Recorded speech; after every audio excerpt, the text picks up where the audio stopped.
आरक्षण मिळावं या मागणीसाठी इचलकरंजीतील धनगर समाजाच्या वतीनं रास्ता रोको आंदोलन करून निदर्शनं करण्यात आली। त्यामुळे काही काळ इचलकरंजीतील वाहतूक विस्कळीत झाली होती। दरम्यान धनगर समाजाच्या शिष्टमंडळानं प्रांताधिकाऱ्यांची भेट घेऊन आरक्षणाची अंमलबजावणी तातडीनं व्हावी, अन्यथा राज्यभर तीव्र आंदोलन छेडण्याचा इशारा देण्यात आला। वारंवार आंदोलनं करूनही सरकार धनगर समाज आरक्षणासाठी केवळ आश्वासनं देत आहे। त्यामुळे दीपक बोराडे हे अंबड जालना इथं 17 सप्टेंबरपासून उपोषण करतायत। त्यांची प्रकृती खालावत असल्याच्या पार्श्वभूमीवर राज्यातील धनगर समाज आक्रमक झालाय।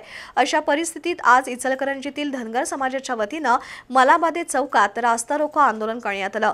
धनगर एसटी आरक्षण अंमलबजावणी झालीच पाहिजे, एळकोट एळकोट जय मल्हार, धनगर एकजुटीचा विजय असो अशा घोषणा देऊन सारा परिसर दणाणून सोडला।